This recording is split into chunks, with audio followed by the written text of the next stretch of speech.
Hello, fellow homebrewers. JP here, and I want to introduce to you the brand new Brew-Built X1 Conical Series available at More Beer. More Beer sells the highest standard in homebrewing equipment, and the Brew-Built Conicals are just that. They're made from mirror-polished 304 stainless steel, and they come with loads of features that you and I have been looking for. They have a full 2-inch bottom dump valve, which will eliminate your clogging issues, while the sturdy base includes 4 reinforced legs, just like those big Pro tanks do. More Beer also carries the Brew-Built line of options and add-ons like casters, pressure kits, and even external glycol chillers. So you can find out more about the new Brew-Built X1 Conical Unitanks by going over to morebeer.com for detailed videos on the entire line of Brew-Built Conicals. You can trust Brew-Built with your next fermentation, and you can trust More Beer to find the right conical for you. Brew-Built at morebeer.com. This episode is brought to you by Disney's Young Woman and the Sea, streaming on Disney Plus this Friday. I've decided to swim the English Channel. A woman? I believe she'll die in that water. From producer Jerry Bruckheimer and director Joachim Roning comes the must-see true story. Daisy Ridley. I go to England or die trying. Trudy, you don't have to do this. Don't let anyone take me out of the water, no matter what. Disney's Young Woman and the Sea. Rated PG. Parental guidance suggested. Streaming on Disney Plus this Friday. Great beer is about drinkability. Doesn't matter the style. You guys are like walking beer Wikipedia. That's the first time that you've ever accepted me as a person. Or you have a fermentation in your gut. I'm jet propelled at all times. How many guys do you think that you have the privilege to slap? Somebody who's never tasted a commercial example, and this is how you know everything about this beer? Please, you don't. I think that's bullshit. I think it's bullshit too. Wow. Are you guys going to arm wrestle? No. We're going to teabag fight. Yeah. You heard of Junkyard Wars? Can I get another high five, Beavis? Now, live from the Brewing Network studios in Northern California, this is the radio program for home brewers, craft brewers, beer lovers, and beer geeks. It's your only source for live beer radio that brings expert brewers together with, well, expert drinkers. This is the radio program with a head on it. This is The Session. All right, good afternoon to you. Broadcasting live from the Best of the West Celebrator Beer Fest at the downtown Oakland Marriott, and happy to be here. It's our second year broadcasting from the Best of the West. Last year it was not the Best of the West. It was just the Celebrator 20th anniversary party they had, which is a lot longer than we've been around. Yeah, it's got a lot of the same vibe, you know. Yeah. It's nice. It's a good feel. It's a good location, and there's 50-plus breweries in the room right now pouring a lot of different beers, which is pretty amazing. So it's a good time out here, and we're happy to be here, bringing it home to you, folks at the BrewingNetwork.com, able to listen in live. We got a lot of brewer interviews to do for you today. And we're going to get the scoop on SF Beer Week. It's the inaugural SF Beer Week that's been happening here in San Francisco that Tasty and I have done our best to get to as many events as we could. Yeah, we earned some stripes, for sure. We're going to talk to a couple of the organizers, Jay Brookston and Tom Daldorf, who's also the organizer of tonight's party. And we're going to find out all about how SF Beer Week went for them. Which is going to be interesting to know because 150-plus events, I think there was 152, if I remember right, over a 7-day period, 8 if you consider the kickoff party. We like to do our weeks long here in San Francisco. And what happened was almost every single one sold out. There was shoulder-to-shoulder beer drink all across the city, all across the bay, all week long. Tasty, how many events did you end up making it to? I think I made it to 6. Yeah. 6 events. It's pretty good, I think. Out of 152? Yeah, well, you can only be like, one place at one time. And every night there's like 10 events. Yeah, you can only do so much. For sure. I suppose. I had to take a couple of the days off, I will say that. Yeah, it's liver therapy. Well, I went strong first. I went to Friday, Saturday, Sunday. I think I took Monday off. I was back in action on Tuesday, Wednesday. I think I took Thursday off and then back again Friday and Saturday. So just a couple of days off in there, and it's the best we could do. Right. But there's a lot of cheese tasting, which are kind of my favorite events to go to. I learned a lot about cheese.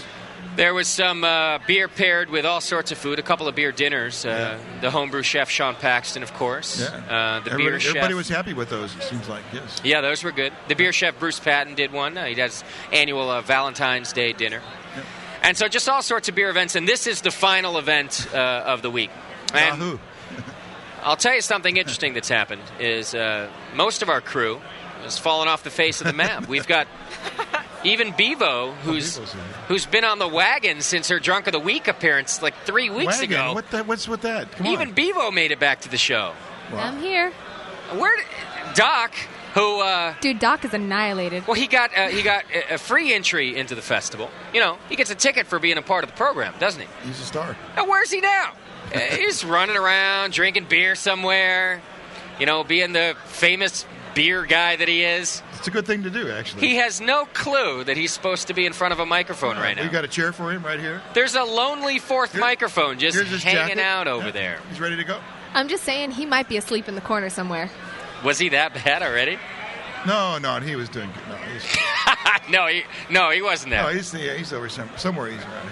Now, Bevo, are you going to sample some of the beers here at the fest today? I tried to. Okay. I'm okay with that. That's the best you could do. You know, I'm good. Okay.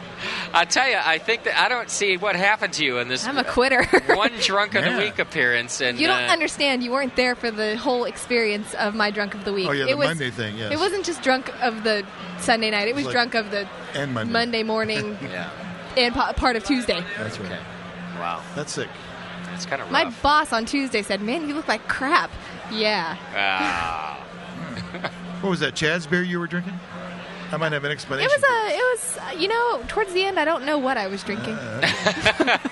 To be perfectly honest. Okay.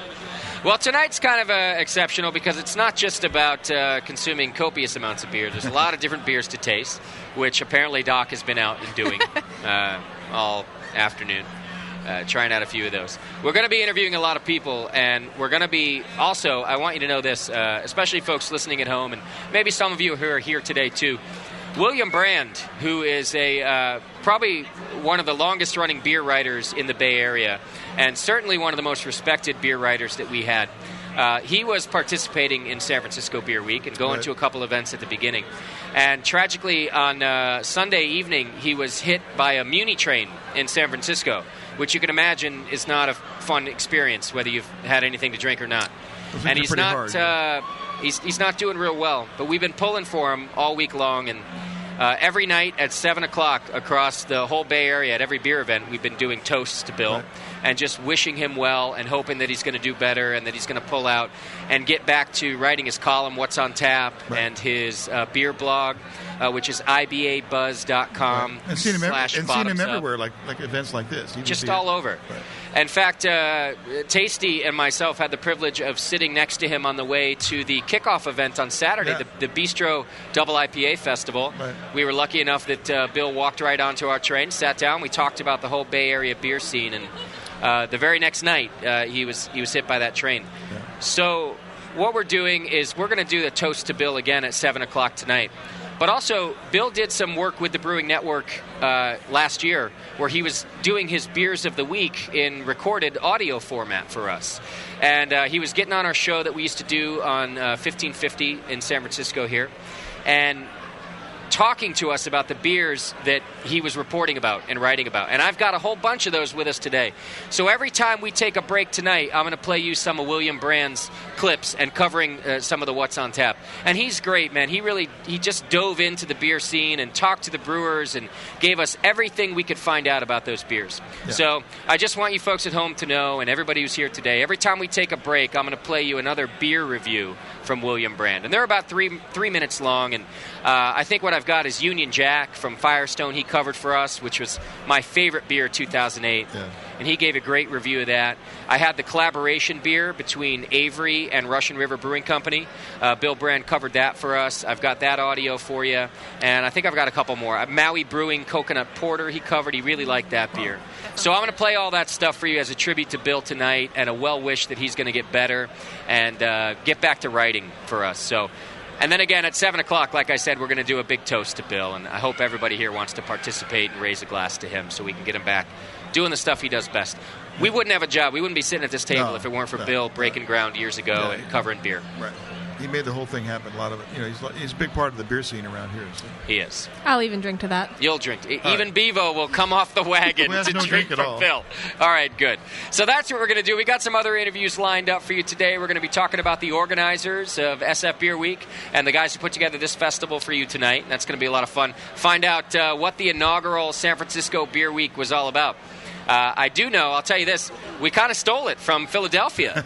They did their first ever Philly Beer Week last year, and they really kicked ass and put on a whole bunch of events. So we kind of said, we can't be living in the land of beer, in beer mecca right here in the San Francisco Bay, and not have our own beer week.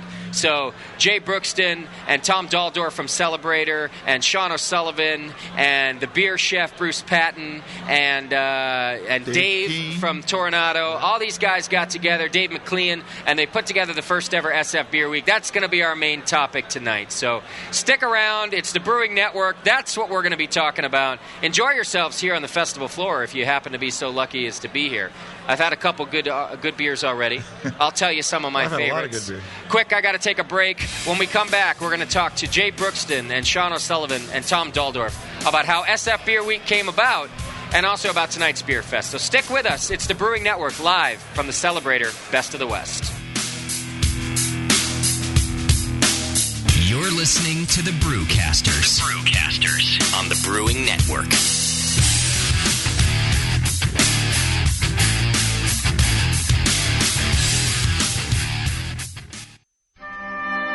Well, beer, we've had some great times. When I was 17, I drank some very good beer.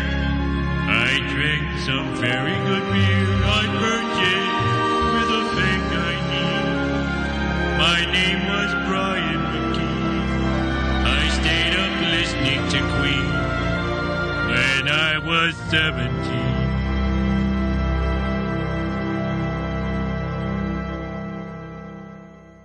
Welcome to Beer of the Week. I'm William Brand. The Beer of the Week this week is J.W. Lee's Harvest Barrel Aged Beer. Wow.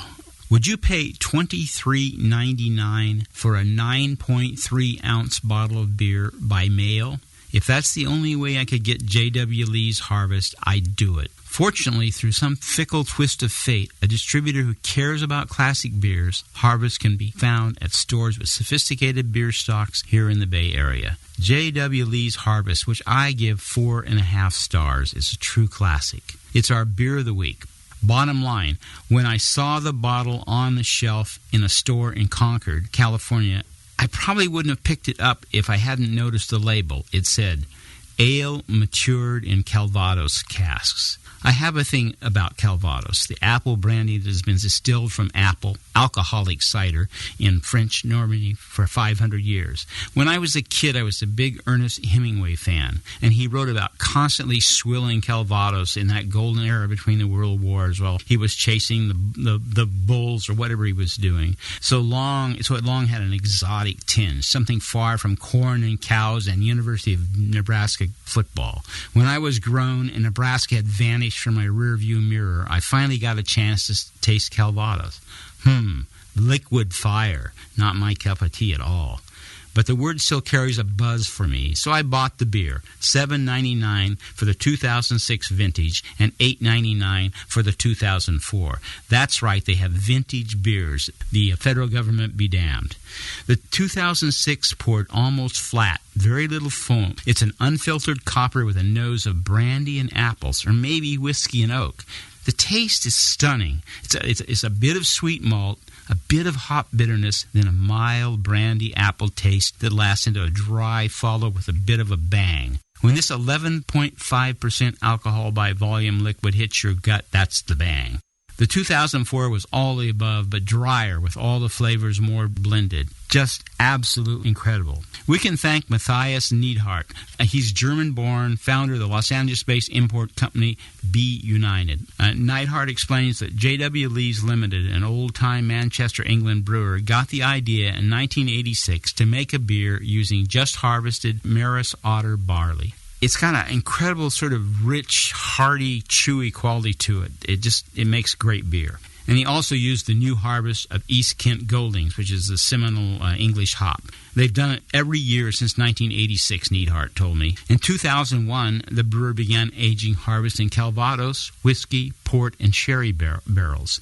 They've grown very skilled at it. You've got to be very diligent to avoid one set of flavors overpowering the others. That's what happens with most American beers aged in spirit barrels, Neidhart says. I'm into that. I'm a big fan of barrel-aged beer, but I've also learned that balanced and barrel-aged beer is very important. Frankly, I've just tasted too many beers that taste more like bourbon, for example, than beer. I mean, I actually like bourbon, but do I like bourbon beer? I'm not sure. The bourbon needs to be more restrained. One of the nicest things about Harvest is the striking balance. The wood and the brandy notes are subdued, a part of an overall harmonious whole. This is a beer worth a hunt to find. Can't find it? Email me and ask for my 2008 Northern California retail beer store list. It's what's on tap at sbcglobal.net. That's our beer of the week. See you next time. Hey, Push, the new brewery's looking good. Thanks, Finn. Piece by piece. Well, let's fire her up. Whoa! Is that a new kettle? Yeah, just got it brand new, but paid half price. What? And that blade scale? 40% off. And the new tap handle? $5 instead of $13. Got a new regulator for the brew stand, too, but $5 instead of $25. Dude, where are you stealing all this stuff from? Where else? The More Beer deal of the day. Announcing the Beer, and More Beer deal of the day. Every day, a new fantastic deal from big items to small that will blow you away. Boil kettles, carboy carriers, sterile siphon starters, digital timers. Watch morebeer.com every day for a new deal, and you just might find the item you've been waiting for at a price you cannot believe. Hurry, because stock is limited on most items. And that sweet Guinness cap, let me guess. The More Beer deal of the day. Yeah, I knew it. Come on, let's brew something. Find the More Beer deal of the day at morebeer.com. Celebrity voices impersonated.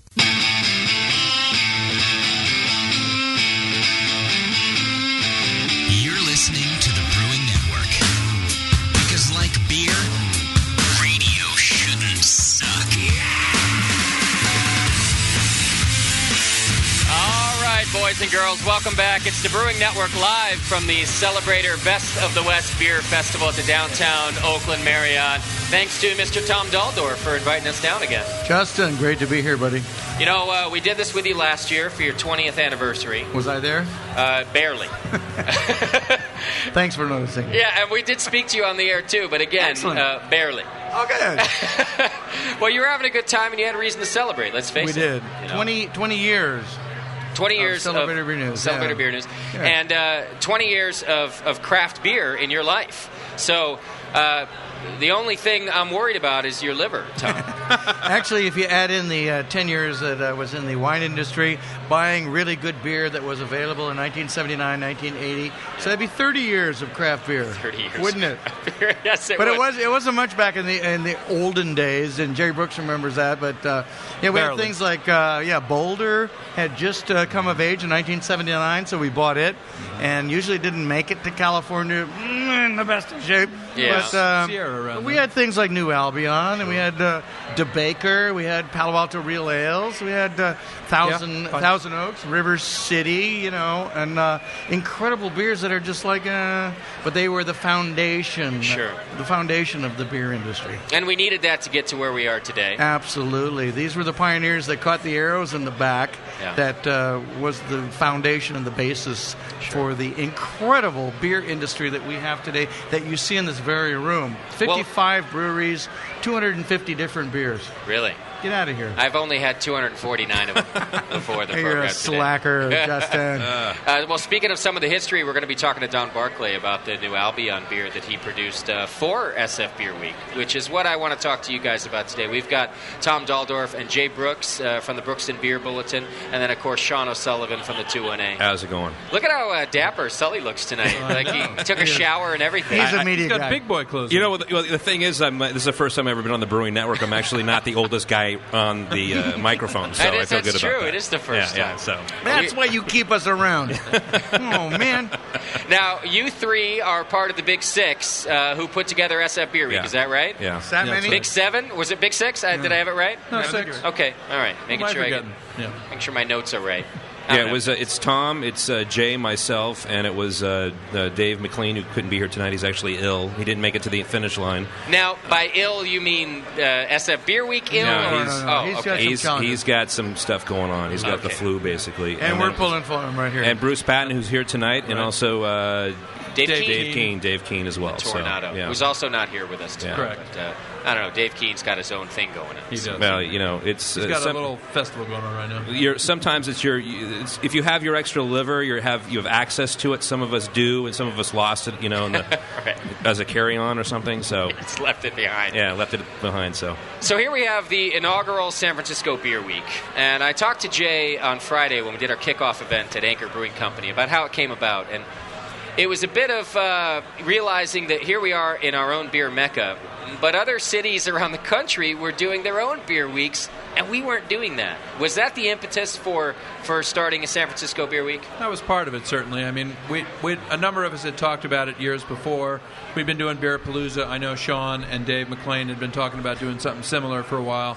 Yeah. And sort of the synergy finally came together, the momentum came together, and certainly Philly Beer Week helped Seamus and inspire us into stepping up, but I think all the pieces were there. We just needed to put them together. Okay. And Sean and Dave and Bruce and Dave and me and Tom finally got together and said, let's do this. We formed a band. We scratched out the details on a napkin one afternoon, and now we have a $150 million empire. Wow, you guys are great. No green M&Ms, please. Exactly.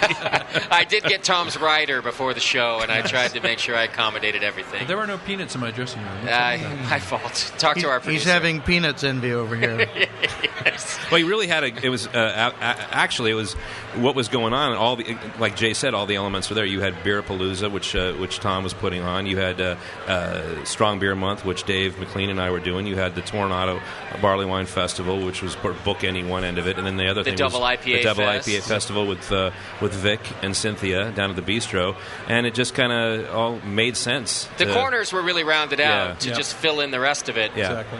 So, and just kind of my take on the week, I'll tell you listeners at home and folks here if you missed some of the events, what ended up happening was, with these four corners kind of filled, we had tons of beer events in the middle. I believe it was 152 events. Yeah. Is that something right, like Jay? that, yeah. Somewhere in the low 150s, which is what we really hoped to get. About 6 weeks ago, if you said we were going to make it to 100, I would have been skeptical. But we got a large flurry of people who kind of got it toward the end. Who really, nothing like a little last-minute planning. Absolutely. And so we were really pleased. I think one of the things I'm most proud about is the quality of the events that we got. We got a lot of events that really showed beer in the right light, the light we wanted to show it in, really elevate it in the Bay Area, and that really did come together, and I think it showed in the type of events we had. I think that was in no small part due to the beer dinners that were put on, where beer was really shown as not only a cooking element, but of course pairing.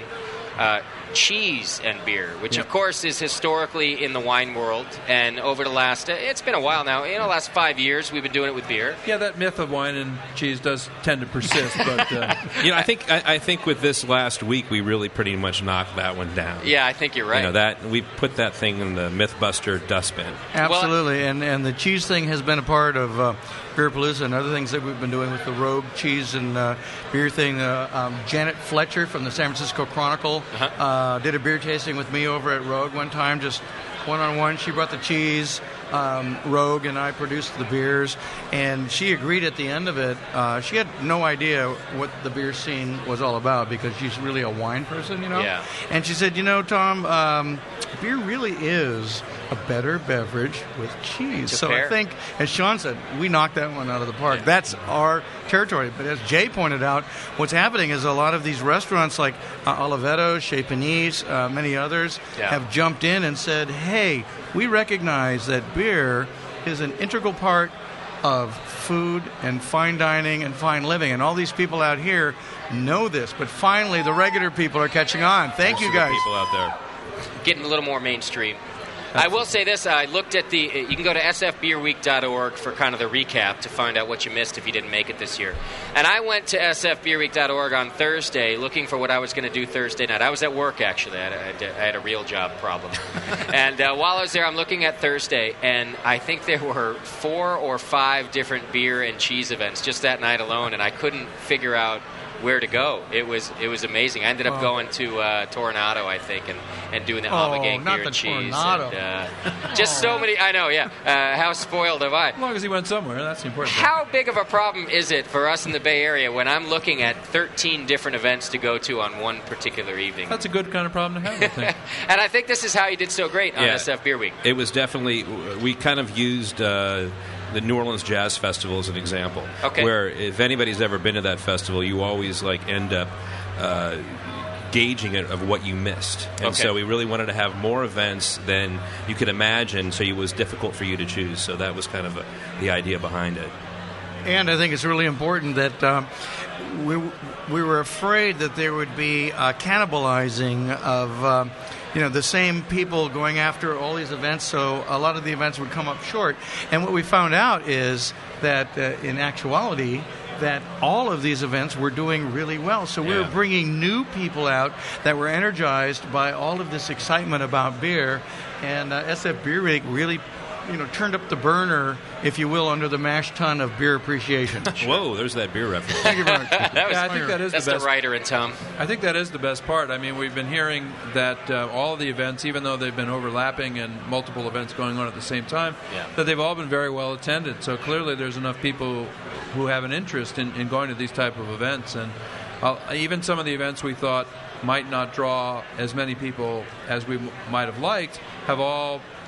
very much the opposite has happened, that people have shown up. A good example is right in front of me here is Jenga Jen and did Wet Your Whistles. They did a pub crawl using Caltrain as the vehicle, I heard about that. Back and forth, and they really had no idea who they'd get, and they had 45 people show up to be shepherded by them up and down the peninsula at different beer destinations. And we're hearing that all over the place. There was an event in Monterey, Rosie's Cracker Barrel, for a beer tasting, drew 50 people. It was the largest event that Rosie's ever had in their entire history, and now they want to do a beer tasting every month. And you couldn't ask for a better success than that people are being drawn into the beer world and learning about all the fine craft beer that the Bay Area has to offer. Well, I have 2 great examples of success, SF Beer Week success of my own. And one of them was that even the events that I thought would be sort of lightly attended, and I chose them deliberately because I didn't want to stand shoulder to shoulder all week long. So I thought, I'm going to pick... You have that problem. I don't want too many people touching me. I thought I'd pick these events I thought might be lightly attended. They didn't exist. There was not a lightly attended event this week. So I showed up at a couple of them thinking I was going to, just walk right up and sit down and have a comfortable beer. No, not at all. Every event this week was shoulder to shoulder. More importantly, a bigger standard of how successful San Francisco Beer Week is. My own mother is at her very first beer event, beer festival in the history of her life. At her very first beer festival, she called me, from Walnut Creek, and said, I can't miss San Francisco Beer Week. I'm coming down to the Celebrator Best of the West Beer Fest today. So, Tom, you have the honor of hosting my mother at her very first beer event. Your sainted mother knows it. And she should come out for our very own... That's right. Yeah, thank you very much. Any advice for a brand new festival goer of any kind? If you're at the first time, how do you navigate the floor? Choose your beers carefully. Okay. And look for the kind of beer styles that you like, and remember that there are like 55 to 60 different breweries pouring some 250 different beers. A lot of beer. So you really need to choose and think about what you're drinking, because we all have our alcohol limit, allowance. Sure. And we want to contribute to that in the best possible way. Yeah. Maybe have a little cheese and crackers while you're at it. Absolutely. Put a little there something in there. But think about what tastes good and ask people. Say, I like Pilsners. I like ambers. Or what do you have that you think I might like because this is what I like to drink? No. Certainly. That's a great piece of advice. Ask the people pouring you the beer. Tell them what you like and see what they've got to help you out. There you go. All right. I know you're all busy, except for Sully. Sully will be with me all night. He doesn't know that yet, but just letting you know, you're stuck to that chair now. So. I do want to talk about one last thing while I've got you all here. And, of course, at 7 o'clock, we're going to do a toast to Bill Brand. Absolutely. Right. But before we do, we just need to mention that just this past Sunday evening, beer writer Bill Brand, I talked about it as we opened the show, was hit by a Muni train. And we're still pulling for him, and we still don't know how he's doing. And maybe just very briefly, each one of you could just say, how do you know Bill, Tom? Tell us a little bit about Bill him. and I go back at least 20 years because Bill's been writing for the Oakland Tribune for that long, and they allowed him to write about beer because it filled column inches. Yeah. And they didn't realize, the Oakland Tribune didn't realize that he would develop this incredible following for beer. Which he did. And you have all kinds of wine writers and all that kind of stuff, but who was writing about beer then in those days? And Bill was one of those who, because of his passion for beer, has been one of the longest, writing beer scribes in the industry. And the support that he has given to the development of the beer culture that we have today is incalculable. I mean, you could not really, describe what it's worth. It's just huge. And what a tremendous loss for someone who has been such a fan of good beer in America as Bill Brand. And we're just hoping that he comes back. He's an idol of mine. I remember as I was, even before I was planning the Brewing Network, I used to read his column, What's on Tap. And I thought it was amazing that there was a writer out there who was writing about the very things that I was very geeky about. And actually, Jay is another big idol of mine. When I used to read Jay's stuff. And, I thought I was an idol of yours. Well, Sully, you came later. Okay. Yeah. And what am I, a chopped liver or something? Not at all. No. But William, Bill, before I knew who he was or who any of you were, I was reading him in these mainstream newspapers. Jay, what's your experience with William? Well, I've known Bill probably almost 12 or 13 years when he was doing the newsletter online. I was doing a website back then, and that's when I first corresponded with him. And, just known him over the years, always run into him at beer events, and, he always asks about my son Porter, who's autistic, and we always have talk about that and see him at different events. And he's been a good friend and colleague for all that time, and it was just a real blow, I think, to the area to lose him, and I hope he'll be okay. And, temporarily, exactly. Hopefully, temporarily, absolutely. Yeah. And the news right now is a little bit grim, but we're all pulling for him, and we hope that things will turn around. He's very resilient, and we know that for sure because he had some trouble a year or so ago with his ticker and was able to battle back from that. So hopefully he'll be just as strong this time around, and we will see him out, with his notebook and scribbling away really soon. So. Well, and that's one of the great things. I have a great picture of Bill in my mind just at Plug Him In Anywhere, at any beer event, where he's doing just what Jay said. He's a very quiet, and he's a little small even, a little small in stature, and there he is just writing away, almost oblivious to what's happening around him, just reviewing the very beer that he's drinking. And Sean, you have the privilege of being one of the last people to see him before the accident. Yeah, I think maybe the food probably drove him into the hospital. You jinx. No, come on, he had to make a little light in that. Bill would love the joke. He would Bill is a great friend to the craft beer industry. Bill always struck me as somebody who has kind of a wide-eyed appreciation, almost a naivete approach to the whole thing. He's not jaded. He's not kind of slothing through the whole beer writing thing. He has a real oh wow, what's that all about? What are you guys doing over there? I really like those sort of almost innocent. I'm getting choked up. No, it's just the cold. Innocent approach to the whole thing that I always admired and thought was great. Yeah. And I'm hoping a speedy recovery. Yeah, we are. Absolutely. And we certainly don't mean to speak in the past tense. That's not our point here at all. I just want to talk about how we're really pulling for Bill. And it's just not going to be the same without him. And here's, I'm sitting next to three people who know him intimately, so I just want to make sure that we were able to talk about we're that. pulling for you, man. At 7 o'clock tonight, we are going to do a toast, as we've been organizing all week, in no small part due to Jay and his blog, just really kind of publicizing and making sure that everybody knows that at each event, let's make sure we toast to Bill. And we're going to do the same thing tonight at 7 o'clock. And he's just a great dude, and I can't wait to interview him again. I've got we did a show with him back in April, and when we finish tonight, I'm going to put that show on, just so if anybody doesn't know who Bill is, we're going to play his interview.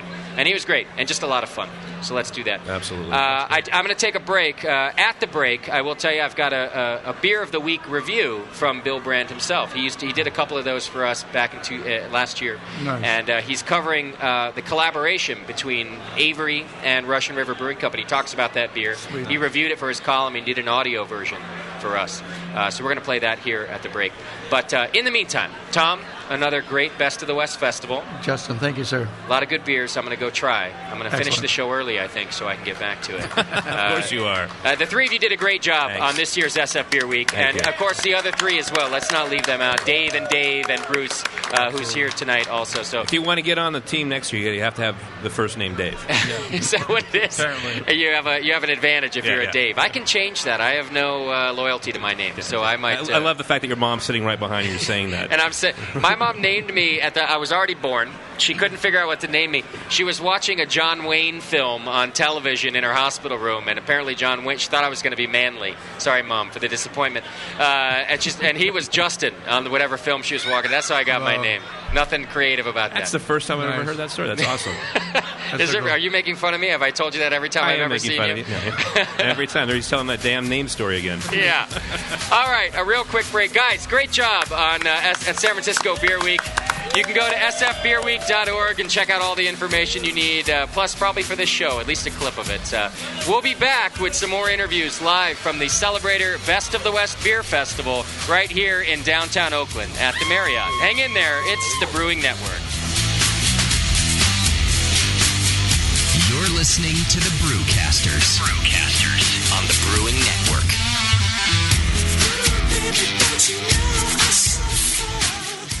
Welcome to Beer of the Week. This is William Brand. Are you ready for a beer hunt? If you are, and your preferences go toward intense, do I have a beer for you? It's Collaboration, Not Litigation, Batch 2, produced by Avery Brewing in Boulder, Colorado, and Russian River Brewing here in Santa Rosa. It was released in February, but don't worry, there's still some around. If we're talking about light lagers, the news has to get out fast because they have a shelf life measured in days. But Collaboration, which I give 4 stars, has a lifespan measured in years. It's our beer of the week, and it's easily one of the best beers I'll see this year. About the odd name, one of Russian River's signature beers by co-founder brewer Vinny Salurzo is Salvation. It's a strong, dark Belgian-style ale. Avery co-founder and brewer Adam Avery also makes a strong Belgian-style ale called Salvation. Both are 9% by volume. Get the picture? Fortunately, Salurzo and Avery aren't the figureheads of corporate conglomerates. They talked. They hoisted a few damnations, and a few months later gave birth to Collaboration. Vinny and his wife and co-founder, Natalie, trekked to Boulder last November, and Vinny brewed his version of Salvation. Then Adam blended the two beers, Russian River Salvation and Avery Salvation. And this is batch 2.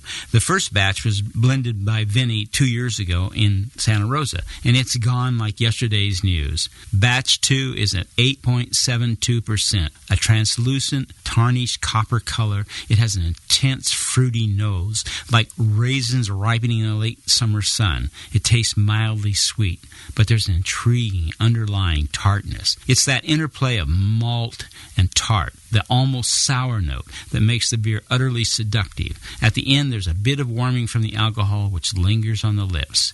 Despite its strength, This is a beautiful, easy-drinking beer. It puts the craft in craft beer. Note, Collaboration is a blend. It's not bottle conditioned. In bottle conditioning, a bit of fresh yeast is added to each bottle, so slow fermentation continues in the bottle. That won't happen with Collaboration. But it's a malty, strong beer, and the flavors will coalesce and blend over a lot of time. Adam Avery says he has a few bottles of Collaboration Batch 1, and it tastes better today than it did when it's bottled. I bet it does. I drank mine, damn it. Can't find this beer? Email me at whatsontap@sbcglobal.net and ask for my 2008 Bay Area Retail Beer Store list. Also, for more beer reviews and beer news, check my blog, www.ibabuzz.com/beer. And that's our beer of the week. See you next time. White Labs, your source for maltose mowing monsters, announces the White Labs Platinum lineup for 2009. Looking for out-of-the-ordinary yeast to make the best beer possible? The Platinum strains from White Labs are only available for a limited time and make your homebrew stand out. Through February, find Australian Ale, Essex Ale, and Dusseldorf Alt yeast. March and April, it's Nottingham Ale, Abbey 4, and Mexican Lager yeast. And May through June, don't miss Premium Bitter Ale, Belgian Wit 2, and Belgian Bastogne Ale yeast. Keep up with all the great yeasts in the White Labs Platinum program at whitelabs.com, where you can also join the White Labs Customer Club. Brew with the freshest and most unique yeast with the White Labs 2009 Platinum strains. White Labs. It's all in the vial. Williams Brewing is your online resource for prompt delivery of quality home brewing supplies. Since 1979, Williams Brewing has offered the finest equipment and freshest ingredients and the best customer service in the business. Cut hours off your brewing sessions by using one of their 11 varieties of famous Williams malt extract. Their Williams German Pils is mashed with pure German Moravian 2-row barley malt for a light blonde color and malty crispness you just can't get from other extracts. Or check out their unique fermenters, draft beer equipment, bottling aids, and more. They even have their own line of precision hydrometers. Go to williamsbrewing.com to browse their vast selection and enter promo code BREW at the order checkout for $5 off your next order over $50. Orders placed by 3 p.m. ship the same day.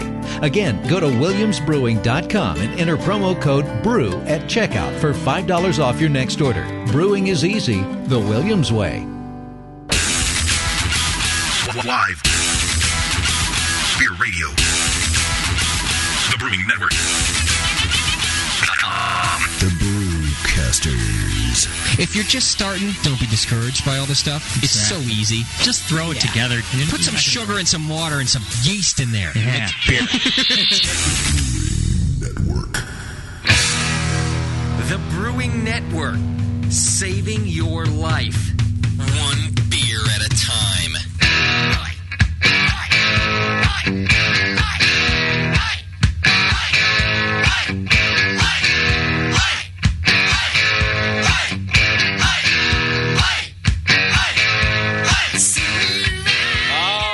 Welcome back to the program, everybody. We're live from the Celebrator Best of the West Beer Festival at the Oakland Marriott Convention Center. I don't have internet, so we're sort of unofficially live. We're recording as if we were live, just like the people at ESPN do and everybody else. But we're not actually live. We're pseudo-live. This will be broadcasting tomorrow morning for everybody. And now Roger wants his headphones up and then his headphones down, and Roger is the. I've got Rick Seller sitting next to me and Jeremy Cowan from Hebrew, and I just want you two to know, as new guests to the program, that Roger's the biggest diva that we have to work with here at the Brewing Network. That's right, bitches. Every time he comes on, he wants cold cuts in his dressing room, and that wasn't dressing room, by the way. And pictures of Schumann. Our sound guy, Roger's very demanding. Schumann, can you take your shirt off? See? You see what I'm getting at here? All right, well, welcome to the program. We've got Roger, who's now with Triple Rock Brewing Company. I've got Rick Sellers, who is with... You're the new beer dude at Draft. Yeah, the beer director. For The beer director. Well, beer dude is just... Beer dude is pretty good. Yeah, that works well. And then finally, I've got Jeremy Cowan from Hebrew. Greetings. Brewing Company. Jeremy, I've been wanting to talk to you for a while, actually. I've never actually asked, but I have been wanting to talk to you. Happy to talk. Happy to be here. Well, and one of the reasons I always want to talk to you is because you've got kind of a Brewing Network sense of humor about you. Good. We like to have a lot of fun with beer around here, and so do you. Yes. But you're making great beer. You're elevating beer, but at the same time, you're making fun of people. As you're at it. Well, we're trying to have a good time and make unique flavors that kind of reflect the unique personalities of the labels and tie in ingredients that tie into anything from the Torah to Circus Sideshow freaks in Coney Island. Okay, so everything is sort of not everything. It's very Jewish related. A lot of the beers. Yeah, well, we have two brands. One's called Hebrew, the chosen beer. Okay, obviously more of the Jewish side of my life. And, I'm serious about the Judaism part, but I'm also serious about the beer part, and I'm serious about the shtick. And then we have a whole new line of craft brewed lagers under the Coney Island brand that's doing some of the stuff that Roger's been doing for years with ales and being more aggressive, but trying to use it with a lager yeast and just seeing what happens. Okay. And higher alcohol, unique ingredients, unique flavors. And what are you pouring on the floor here today?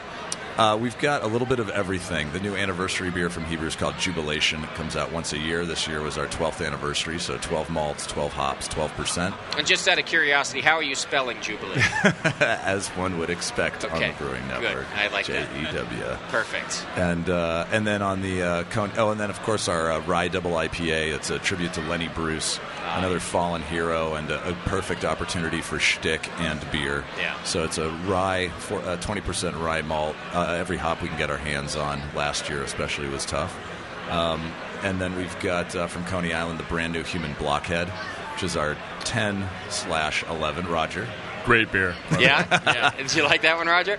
No, it's a great beer. Okay. It's a fun one. It's the whole point of the lagers is to take some kind of vague European notion of what a lager might be, tweak it with some of the stuff that in this room all these brewers have been doing for years, throwing in unusual ingredients, a slightly different hop process, slightly different hop varieties, and the Blockhead is an example of that. It's been really fun. We also have a white lager that's 40% wheat malt brewed with a lager yeast, and it has some oatmeal and has some rye, has some, and then on the hop side, it's got European hops, but it also has crystal. So we tried to throw in a little Pacific Northwest shout out. It's pretty interesting where you choose to use lager yeast. What most people would expect for you to use some ale yeast, you're saying, hey, let's throw a lager in there. Yeah, last year we did our first ever kind of hybrid beer under the Hebrew line. It's called Rejuvenator. Okay. And again with the J to the E to the W. And it started out with a lager yeast. It was a half Doppelbock, half Belgian-inspired double. And so we started with the lager yeast, and then I bought a custom blend of some Trappist and Abbey yeast, and we finished as an ale yeast, and then threw 500 gallons of fig juice in at the end. Wow. And just left it alone. Okay. So that was a wonderful inspiration experiment, and it luckily worked. Yeah. Which we weren't sure it was actually going to. Everything works out in the end. Eventually. Or if it doesn't, buy a distillery and throw it in there. There you go. That was Never have to pour anything down the drain. That was the advice today. Going back to the Human Blockhead, did you get a chance to see the Human Blockhead, the actual Human Blockhead in San Francisco this week? No, I didn't know it existed. Actually, I was lucky enough to see it because Jeremy and I did a dinner, and this dude was pounding nails into his nose. Really? Yeah. Yeah. Nails and power drills. And power drills and... it was a crowd pleaser. I did miss that. Yeah, sword swallowing. So the Coney Island stuff is fun. It's a fundraiser for the last remaining fixed sideshow in America. Circus Sideshow was usually called the Freak Show. Okay. So it's a guy who juggles a chainsaw and swallows a condom and spits it out and... swallows a what? That's dangerous. Exactly. Out his nose, in his mouth. Wow. Wherever it goes. Is that condom filled? Dude, you should have seen it. It was so horrifying. I've never seen this thing he did this time. First time I've ever seen it. It's called The Big Swallow.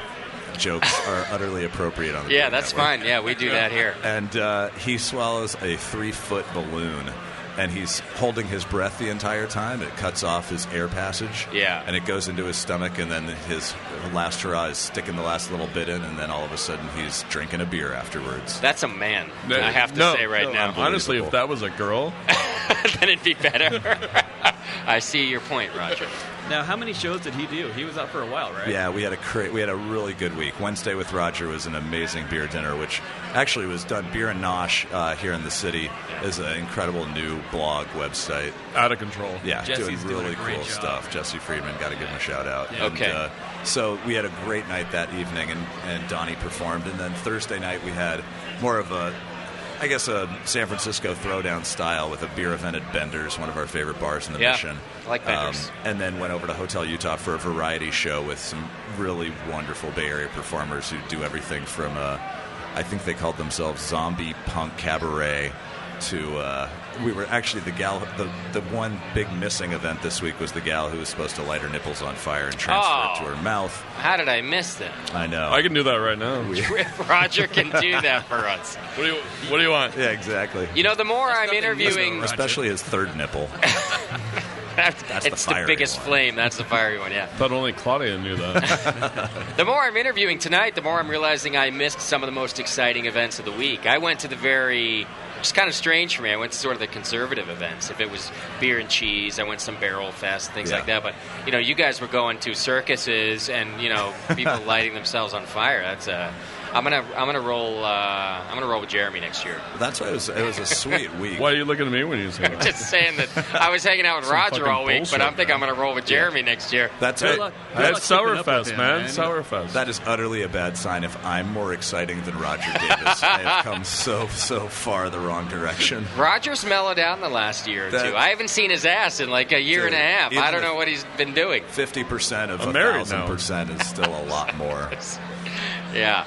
Well, Jeremy, we have listeners everywhere, so just real quick before we let you go, I know you're a busy guy, where's your beer available? Everywhere? Or we're not quite everywhere. We have good national distribution through about 25 states now. Okay. And it's great. Florida up down the East Coast through the Midwest, which beer scene in the Midwest is just totally blown up in the last few years. The South is on fire. We were just talking about this with Brian Yeager, who's a beer writer. And yeah.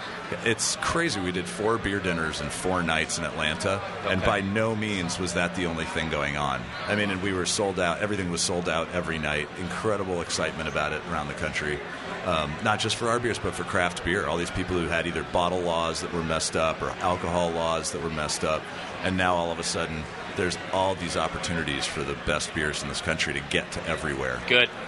That's what we like to hear. I mean, internet and blogging and podcasts, it's all the difference, man. It's this niche market that's... You're welcome. Thank you. When do we pay again? Yeah. Exactly. Listen, don't get me wrong. Everybody, the boat is floating. Yeah, the really boat is floating. And thankfully, actually, it's just not tanking right now. Yeah. So if we all end up with jobs and this is actually it or some vague semblance of it, we'll be pretty psyched. Yeah, absolutely. Jeremy, thank you. Yeah, thanks for having me. Appreciate you being on the show. Come back again. Let's talk more about your beer. I'd love to do that in the studio sometime. Sounds great. L'chaim, all peoples. There you go. All right. What did he just say? Don't worry about it. Bless you. Gesundheit. Is that dirty? Now, Rick Sellers, the new beer director at Draft Magazine's with us today, and the reason I wanted to have Rick come sit down with us, too, is because at every event I've been to, I've seen Rick there with his camera and reporting, and so I'm sure that you even were hitting all the other events I wasn't able to make, too. We hit a number of events. We tried to play it on the safe route. We're doing the session beer, so like the double IPAs, the barley wines, low-calorie dinners like the Sean Paxton beer dinner. Yeah, you were really playing it safe. Let me tell you, I gained weight this week. Let me tell you about Rick. Now, Rick's a very mellow character in the beer scene, and he's around. He's very kind. He's shaking everybody's hand. Very nice, and you never see him sort of out of control or anything. But I got to know Rick a little bit this week, and speaking to him about his events, we saw each other at the Tornado Barley Wine Fest yesterday. I saw Roger there also. And Rick's telling me this story of last year and how, after barley wine, they go and have tequila, and it just turns into this entire night of debauchery that he will never do again. Well, I don't think I said I would do it. Yeah, you kind of said I'm never going to do that. Then I see Rick today at the festival. Not only did he do it again, not only did he go back to tequila night after Tornado, among other things, but he was up at 8 o'clock this morning having oysters and beer. He had been to 4 different bars before arriving at the Celebrator Fest today. What the fuck's wrong with you? The man takes his hair of the dog seriously. There's nothing wrong with that. No, there's a lot to do this time of year. great oysters in San Francisco. Great. We went and had some Magnolia Stout. Stopped at 21A for a couple of the big beers. What time of day is it by this time? 6:30. Yeah, it's like 7:15 a.m. I was still hitting the snooze button. We also went to the Pacific Coast Brewery and then the Trappist. And Yeah, we had some good times. So I guess the point here is that Rick means business when it comes to his beer. And even though it's the 7th day of San Francisco Beer Week, the 8th if you showed up on, actually the 9th if you showed up on Friday. That's right. If you were dumb enough. He is still, Bruce Patton, one of the organizers, telling us it's the 10th. I'm terrible at math. It's a San Francisco week is 10 days. We're doing it every 4 years, by the way. People. But you're here today, and give me 2 highlights of SF Beer Week for you, Rick.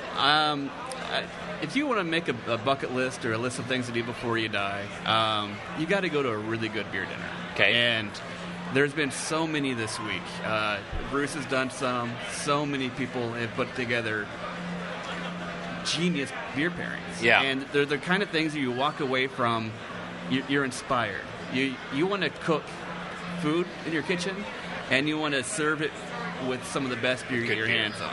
And it's shocking to me how many people haven't had that experience. You go to these beer dinners. I've been to 2 this week, and they ask how many people have been to a beer dinner before. Very few people raise their hands. Oh, good. And I'm very surprised. I'm very happy that more and more people are discovering this. But discover some of the beer dinners. There's so many out there, and some of them are put on by brewers, some of them are put on by beer chef.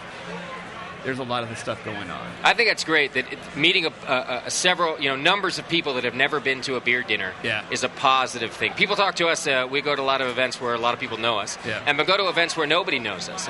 And some of our staff will say to me, "Hey, maybe we're not advertising enough." And I'm always saying, the day that we show up and everybody knows us is a tough day because it means there's no more room for growth.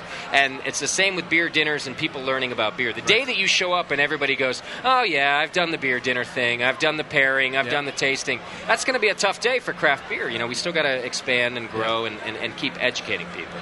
And of course, the double IPA and the Barley Wine Fest. the double IPA and the Barley Wine Fest. You just can't top those. I mean, if good you're, festivals. It's a great bookend. Yeah, they're 2 great bookends for what became like one of the best weeks ever. Yeah. But in SF beer. So happy it's over. Well, and this is what I want to say. Even those were great bookends. I had a great time at the IPA festival. I had a wonderful time at Toronado.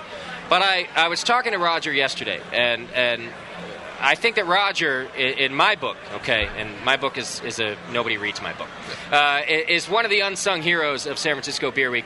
My 2 favorite events. I just asked Rick, give me 2 things about what you should go to. My 2 favorite events this week, and I said it to you yesterday off the air, so it's not just me trying to get you to sponsor the program, Roger.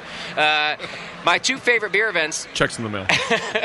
Were Roger's, and it was his Sour Beer Festival on Sunday, which I could only stay at for about an hour and a half. I had a show to do.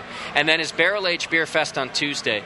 And you did such a good job of bringing in beers that not just me, but a lot of the beer quote-unquote experts that were in the room had never tried before. And we're so excited. You brought a bunch of beers in from Belgium, sour beers that I never knew existed, barrel beers like I've never tried before. They were my 2 favorite events because they were small enough to be intimate. But there was enough variety of beer that you could really find things that you never thought you were going to taste this week.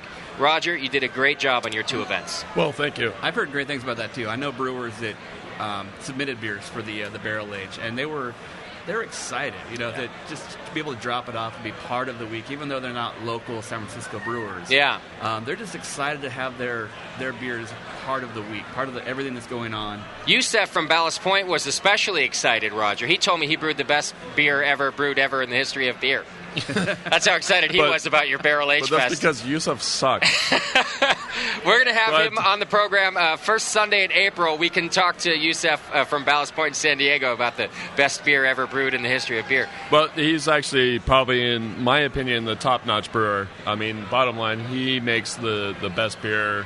The best barrel beer for sure. It was fantastic. Well, the barrel-aged beer was like over the top. Yeah.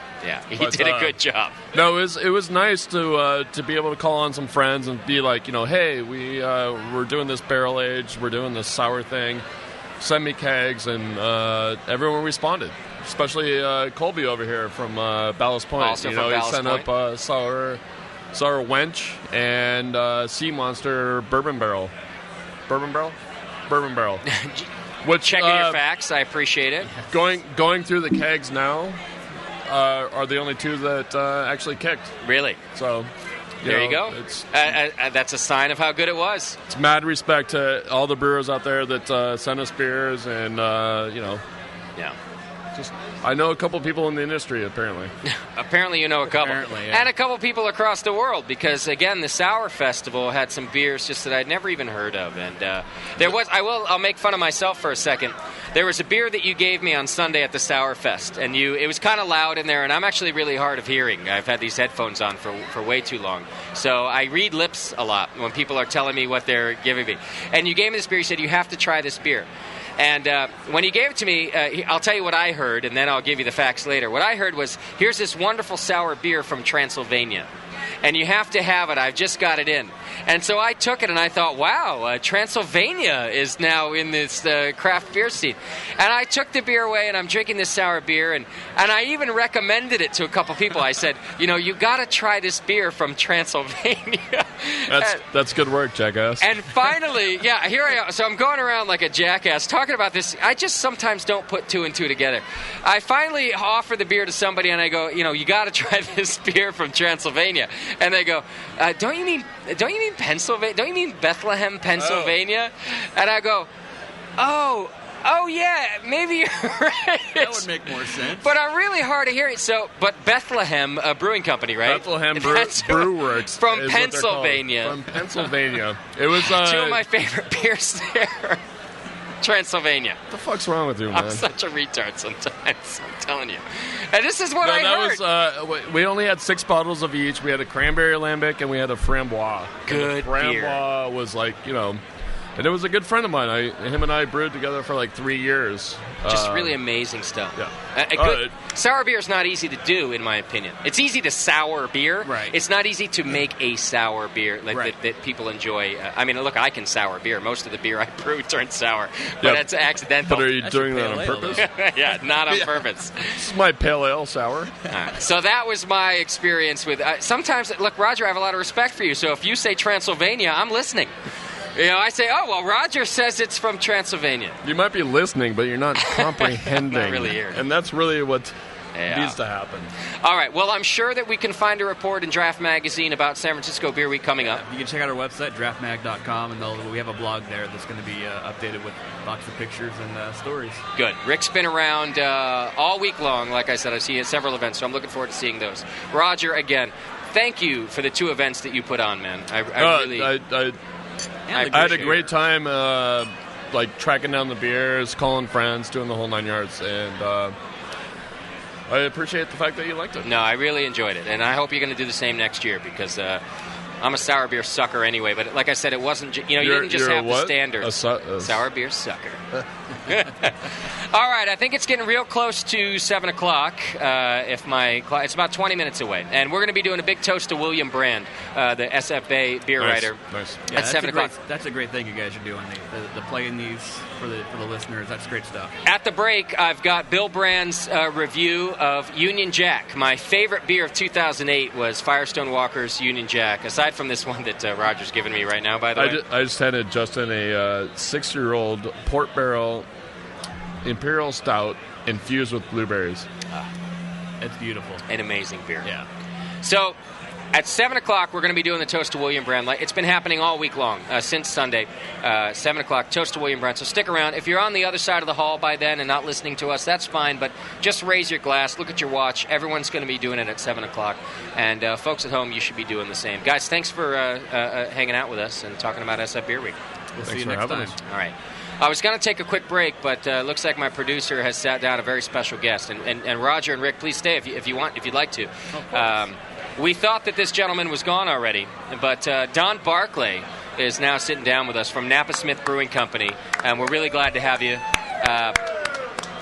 Thank you. If you're not from the SF Bay Area, you may not know this story, but kind of the reason that we're all here today was from a brewery that existed a long time ago and doesn't exist anymore, unfortunately. The New Albion Brewing Company actually started in 1976. 76? 76. I didn't know that. I thought it was in the 80s. No, 1976. And it actually produced its first beer in 1977, right about August of 77. And what was that beer that it was? That beer was the New Albion Pale Ale. Okay. And Don, you have that recipe. You got it. I've got it stashed right underneath my desk at work. You got it, yeah. Did you brew that first pail? I did not. You did not. I did not brew I'm not the trying very to first date batch. you. I just want to know, I'm not trying to show your age or anything. The gray hair comes from something. I'm not quite sure what it is. But you didn't brew the first batch, but you were there at that time period. Yeah, what happened with me was I knew back in about 1976, I actually went back to the University of California, Davis. Okay. And I started studying brewing sciences with Dr. Michael Lewis. Oh, yeah. And Dr. Lewis says, Don, with your long hair and goofy looks, you're not going to get a job in the normal brewing industry, which would be Anheuser-Busch, Coors, Miller, all that kind of stuff. So he says, but you may want to go see Jack McAuliffe. Jack is starting a brand new little brewery, the New Albion Brewing Company in Sonoma, California. Okay. And I said, okay, I'll go see him. And I went and saw Jack in the winter, 1977, November, December. And I walked in and I said, Jack, I'm ready to make some beer. And he looked at me and he said, get the hell out. Really? Oh, absolutely. Even he thought you were too freaky looking. Yeah, he did. Get a haircut. He recognized right off the bat this guy was nowhere. But, right. Well, I tucked my tail between my legs and I headed out. I came back a couple months later and walked into the building and I saw a gal by the name of Susie Stern. Okay. Susie Dennison, she also goes by now. But she was Jack's main partner there at the New Albion Brewing Company. Said, oh, Don, you want to work for free? Oh, no problem. Yeah. Sure, come on Let me put you down. on the payroll. Yeah, let's get Quotes. onto the payroll. Wow, craft beer's a lot like radio, I'll tell you right now. Exactly the same. Exactly. Yeah. Okay. Got it. Show up and work for free, and everyone says, sure. Sure, I'll do that. Okay. So in 1977, or 78, in the spring of 78, I started working at the New Albion Brewing Company, producing New Albion Pale Ale, New Albion Stout, and then later on I developed a recipe for the New Albion Porter, sometimes known as Old Toe Sucker. Yeah. Yeah. Okay. Old what? Toe sucker. Toe sucker. Oh, toe. Yeah, toe sucker. Different than toesucker.com. That's a whole other fetish. You don't want to get involved with that. That's something you really Never don't mind. want to know. So now let me ask you: was New Albion the first craft brewery in the United States, or just the first craft brewery in our region? No, it was the very first craft brewery to open up in the United States. Okay. The first new brewery to be licensed since Prohibition. I see. So from the time 1933 to 1976, there was no brand new brewery licensed in the United States. Can you imagine that? Until New Albion. Until New Albion. Now, I can't wrap my head around that. Was nobody asking, or they just weren't giving? Nobody was asking. Interesting. Nobody even wanted to do it. Yeah. Every brewery was either being closed down or sucked up by one of the big brewers. How many brewers were there then? At that point in time, there were 16 brewing companies in the United States. Okay. One of them was Anchor. And one of them was Anchor. Okay. Exactly right. Which, could be called a craft brewing company at that time, couldn't they? Well, absolutely. Well, indeed. Yeah. Anchor was a craft brewery. Yeah. It had a contiguous license all the way through Prohibition and all after Prohibition. But it had changed ownership and for that matter, even changed quality of beer. Absolutely. Yeah. No, I think what Fritz did with Anchor was really, showed that a specialty beer, a big flavored beer, was something that the American public could wrap their hands around and really could enjoy. Sure. And nobody else had that foresight, other than the fact that Jack McAuliffe came along and said, you know what, how about a brand new little brewery? How about something that the whole movement could do? And then, not long after that, of course, the whole brew pub deal came around, which was a fantastic opportunity for our industry. No doubt about it. Don, do me a favor. Just get a little closer to that mic. I just want to make sure everybody can hear this. It's a fascinating story. Absolutely. And so, how long was New Albion around? New Albion Brewing Company lasted from 1976 until 1983. Okay. In 1983, we closed the doors, jackhammered out the floors, and moved on. And we took that equipment and installed it up at the Mendocino Brewing Company. Oh, yeah. Very first Which start. we know today as the Mendocino Brewing Company. The Mendocino Brewing Company, the producers are Red Tail Ale and Eye of the Hawk and Blue Heron and all those other good brands. Yeah. And so I left the New Albion Brewing Company, went to the Mendocino Brewing Company, became the master brewer there, and worked for 25 years at the Mendocino Brewing Company through the very first brew pub in California, the second one in the nation. Wow. And then went on to they're producing about 50,000 barrels of beer a year at the New Albion, the Mendocino Brewing Company. Okay, so now you're at the Napa Smith Brewing Company, which is new. Napa Smith Brewing Company has been in operation in sales for about 9 months now. Okay. And for SF Beer Week, you reproduced the old Albion Pale Ale. You know what? This was a great opportunity. What a bunch of fun for me. Yeah. I mean, really, what a kick. And really, quite truthfully, quite a great honor. Because here at in San Francisco, in the San Francisco Bay Area is where the whole microbrewery, craft brewery started, be it Anchor or be it the New Albion Brewing Company. This was the really beginning. And to have San Francisco Beer Week happen and to create all the excitement about good beer and then have an opportunity to make the original recipe for the New Albion beer, the very first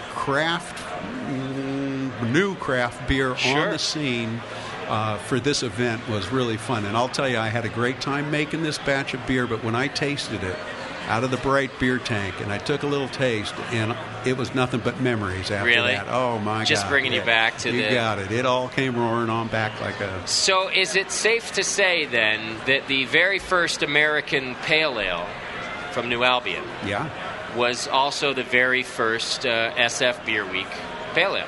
That's exactly right. I got to do it twice. Yeah, I got to do it twice. All right. And this is a one-off deal, so... so where's the beer now? Can anybody still get it? No. It's gone. Except right here, it's gone. Is it pouring here tonight? It is pouring here tonight down at the booth, and we will have it available. I think there's one keg that we're saving for a pub in Napa. I see. In our hometown. I might be able to guess the pub. How about Bilko's? Yeah, good. All right, we like Bilko's. Okay. And they've been a supporter of us in the past, too, so I like that you're giving them this good beer. Actually, Brett is a great supporter of the microbrewing movement. He's a good dude. And in April, we'll crack one more keg and that'll of be Albion it Pale Ale, for New Albion Pale Ale. You got it. For another 30 years anyway. Yeah, that's right. We got to wait. I'm not going to live that long, Roger. And by the way, neither are you. I just want to let you know. Well, thanks for the information. I've seen the way you live, and neither one of us are making it another 30 years. After this week, I'm surprised I'm still alive. Now, Don, in fact, you yourself may have to hand this recipe off to somebody just for safekeeping, because God forbid, something happened to Don. Well, are you saying that you could keep this beer safe? Is that right? No, that's not me. No. You don't want to give it to me. There's nothing safe about that? No, not safe at all. But you may want to give it to somebody, because this is a tradition that I think should carry on. Well, absolutely. I think that'd be great. And, what I was really considering is I was really wondering who is the next brewer that might be chosen for next year. Maybe there should be some other people we could honor in regards to this industry. I actually like that idea. I'm a nostalgia kind of guy, so I would like the idea of you continuing to brew it. But I do think, maybe under your tutelage, it could be passed on from year to year. And that would be kind of fun. And it would be a great honor. You couldn't just hand it out willy-nilly. Yeah, we couldn't do it willy-nilly. No. Yeah, and whether or not it's brewing a New Albion Pale Ale or a Anchor Specialty Batch or one of the other fine brewers around, I think that San Francisco Beer Week can lend its hat to a number of great brewers around this area, because we're doing a special thing here. We'll give Fritz a call and see if he can give us the Liberty recipe so we can all brew it somewhere. Everybody brews. I'm sure he'll be all over that. yeah, that's going to happen. I'll tell you what, I might get it. I'm pretty good at getting recipes out of people. You just give me a few months, see what I can do. Yeah, you've been working hard on me, I can tell. Don, thanks for hanging out with us. Hey, my pleasure. This is a gas, and thank you very much for doing it. Try the beer if you're here in the hallway. Go out and get the new Albion Pale Ale. It's a piece of history right here. Don's not a piece of history. He's a young man. But the beer itself is a piece of history. Well, I'll tell you, it's a piece of history in every glass. Every gulp. How's that? Yeah. Okay, thank you very much. It's been a pleasure. Thanks, Don. I appreciate it. Rick, thanks for hanging out, giving us your report. Cheers. Stay tuned to Draft Mag for some SF Beer Week reports. And Roger, good job this week. Meet Roger at the Triple Rock Brewing Company. Is there, every day for the poor bastard. And making some really fine beers over there. So thanks, guys, for hanging out with us. Cheers. All right, we're going to take a very quick break. I'm going to play you another beer review from beer writer William Brand. We're all pulling from him. And at 7 o'clock, we're going to do we're going to do a toast, which, by the way, is about 7 minutes away. We're going to do a big toast to William Brand, so stick around. If you're on this side of the hall, if you're on that side of the hall, spread the word. We're going to raise our glass to Bill. It's the BN Live from Celebrator. Stick with us. We'll be right back.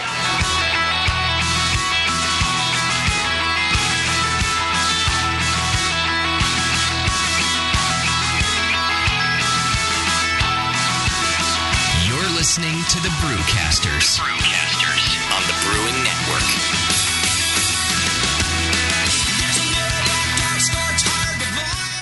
Hi, welcome to Beer of the Week. This is one of a weekly series about beers around the Bay Area that you can find, hopefully. This one is about India Pale Ales. Have you ever wondered what the future is? Will we look back in 5 or 10 years and wonder what all the fuss was about? One thing's certain, the style as evolved here on the West Coast is incredibly hot. But IPAs are also ancient. They're a 17th century British invention. They were beers that were brewed strong enough to survive a sea voyage of 4 to 6 months to India. They were put in wooden casks, shipped by sailing ship around the Horn of Africa. By the time they arrived to the Indian colonies, the beer was just ready to drink. But as centuries unraveled, the style became mellower and mellower in the UK. And because of taxes, they became lower and lower in alcohol. In an English pub, an IPA meant a mildly hopped, about 6% beer. But then along came Fritz Maytag of Anchor Steam in San Francisco with Liberty Ale. He released it on the eve of America's bicentennial, July 4th, 1976, and tongue-in-cheeky called it Liberty Ale. Your average yellow beer drinker was flummoxed. They didn't know what it was, and mostly they didn't care. But those of us who love good beer and couldn't find any in the United States were blown away. And in the decade that followed, after home brewing became popular and then became legal, a stream of home brewers began making IPAs. You'd go to somebody's house, and they'd have several different kinds of IPAs. Some were awful, some were great. And a lot of those home brewers became craft brewers, fired the whole craft brew movement, and almost every one of them made an IPA. And today, you can't go into a brew pub and not find an IPA. They're everywhere. So naturally, craft brewers have been pushing the envelope, and a new style, double or imperial IPA, has evolved.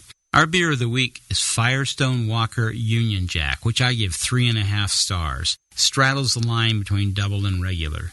It's 8% alcohol by volume and 70 international bitterness units, while English IPAs are around 6%, and American IPAs usually top out around 7% and are far less bitter. A bitterness unit, by the way, let's see, Budweiser is 13, maybe 12. Sierra Nevada Pale Ale is 37. Guinness tops out about 60. So anyway, Firestone Walker's Union Jack is just a great beer. It's a beautiful addition to Firestone Walker's lineup, which also includes Double Barrel Ale, which I give 4 stars. Union Jack's a crisp, clear copper with a dramatic, aromatic hop nose. Inhale those hops, it blow you away. It's a blend of English pale malts and carapels, a malt that adds color and a full taste, and a number of hops, Centennial, Cascade, and Chinooks, 4 times the hops of a regular ale. It's dry hopped twice. A hop package was placed in the fermenter, and then the process was repeated with a fresh batch of hops. The taste is naturally hoppy but not bitter, and in the middle is a rush of malt sweetness and a dry finish that leaves a pleasing, mild bitterness on the tongue. Wow, hats off once more to Firestone Walker. And that's our beer of the week. See you next week. Nico, listen, our lawyers said that we had to do this for 1 hour, and after this, we don't have to talk to each other for 3 more months to the next meeting. Kids, come on, let's get out of here. I'm supposed to have more lines, so I'm the professional. Hey, it's Sully. And I'm Nico. And we opened the 21st Amendment 9 years ago at 563 2nd Street in San Francisco, just 2 blocks from Giants Park, to make great beer and have a great time doing it. That's right, because to us, the 21st Amendment is more than just the right to make beer. It's the right to experiment, to be innovative, and just do things differently. And so now, we're putting our craft beer in cans. That's right, cans. You can find our world-famous Hell or High Watermelon Wheat Beer and Brew Free or Die IPA throughout California and Alaska. And now it's also available on draft at select accounts in the Bay Area. So next time you're at your local neighborhood pub or good beer store, be sure to ask for 21st Amendment in cans. Because everyone likes it in a can. Tasty crack cans. Tasty crack cans. The Brewing Network brings together the winner of the Sam Adams Long Shot competition and the most awarded homebrewer in history to do battle in the next chapter of The Jamil Show. Can you brew it? Every episode, Jamil Zainasheff and Mike McDowell lay their reputations on the line to brew your favorite commercial beer and put their results to the test. Perfect match or perfect drain pour. Tune in for the recipes, techniques, and interviews with the pros that answer the question, can you brew it? The Jamil Show, Can You Brew It, begins Monday, February 16th on the Brewing Network. Okay, I rolled a 15 and I get a +2 from my yeast starter. Nope, sorry, you failed your roll. Your beer is infected. No way! You had to beat a 24. It's Schizosaccharomyces. This sucks! I just failed versus oxidation. Our party is fracked. Doug's the only one left and his beer is a Berliner Weiss. What's this? A tea party? Hey, this is a brew session, man. Get lost. Is that an actual beer? Yeah, I crafted it. I don't really use the dice anymore. I'm a 10th level beer nerd. Are you a 10th level beer nerd? Does your significant other know the difference between an Irish red ale and a Flanders red ale? Do you burp, strizzle, spalt, and fart Y Yeast 2308? Then you're in good company at Northern Brewer. Northern Brewer has all your beer nerd needs, ingredients, equipment, and knowledge 24 hours a day at northernbrewer.com. Plus fast, cheap shipping, only $7.99 for the contiguous USA. And check out Northern Brewer's huge selection of dorky beer kits, including the socially awkward Patter's beer and the sci-fi convention showstopper number 8. Make 10th level at northernbrewer.com.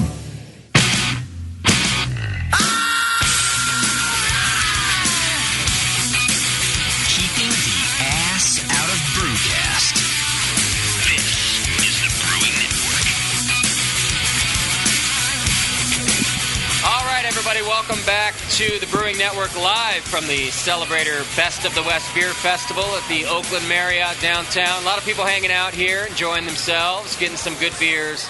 Over 50 breweries hanging out here. And a lot of people, including Carl Sorensen, who's having his 29th birthday here tonight. I'm kind of jealous of him because I've already passed the 29, and once you do that, it's all down. I don't even remember that year. You start getting gray hairs in your beard and elsewhere. What? No one wants to talk about that.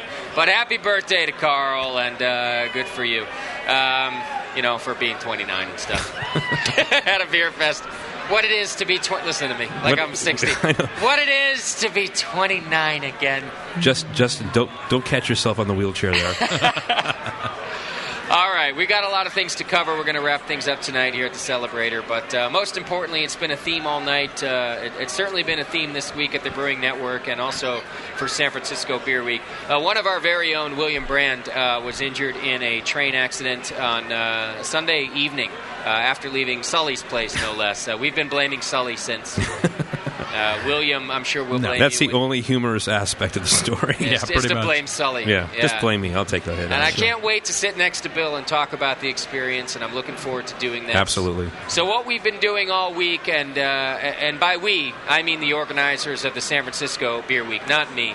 The guys who have put on these events, the individuals outside of even the Big Six who have been putting on the different events all week long at 7 o'clock since last Sunday night. Since last Monday night, rather. We've been doing these toasts to Bill, and that's what we're going to do tonight. We're a couple of minutes late. I don't think Bill will mind. I've got Jay Brooks back on with me tonight, and please, if you can hear the speakers, or if you were listening earlier, you're on the other side of the hall, and certainly if you're tuned in at home, whether it be a podcast. Get something in your glass now. Get something in your glass, because Jay's got a couple of things to say about William Brand as we toast him. Well, we've been doing this all week long, starting Monday night, and we want to keep doing it until Bill is here with us, that he can toast to his own health. And we want to keep that fire alive. The news is, that he's doing the same. We keep hearing rumors of some positive things, but nothing we can verify. And so we want to raise a glass to Bill Brand and hope that he's here with us soon. Please, to Bill Brand. To Bill. Cheers. To Bill. Cheers. All right. All right, Bill. Get you back soon. That beer tastes good. Yeah. And it was good beer. Bill, you would enjoy what I'm drinking. I've got a nice brown ale from right next to me here. And I'm sure there's a lot of beers here that you would enjoy. So come back soon and talk to us about I'm drinking an export from Shipyard, actually. Oh, yeah. I had a good Shipyard beer earlier. It was either the export or the barley wine, and I opted for the You did. The export. Well, as I mentioned early in the program, my mom's at her first beer fest here tonight. She's not a big beer drinker, but she likes a couple of good beers. She's got a dark beer in her hand right now. I promise you she's not enjoying it. I'm sorry for whoever's beer that is. It's but a great prop beer, Mom. What she did like, though, kudos to Shipyard, they have a nice blueberry wheat over there. Oh, yeah. A lot of blueberry in there, so she did enjoy that. Good crossover beer. Yeah, that was a good one. All right, with us right now, Rich Norgrove from Bear Republic Brewing Company, who I've known for a couple years now, but Rich and I we cross paths, and never with a microphone in front of us. So I'm really excited that you're going to sit down with us tonight, Rich. Well, thank you for having me. You're one of my favorite brewing companies in the Bay Area. Stay close to the mic for me. It's not your fault, it's our sound fault. Stay as close as you can. No worries. I think, one of the reasons we haven't actually done this before is being actually a veteran. I get these guys running around in sergeant uniforms and lieutenants, and it start freaking me out.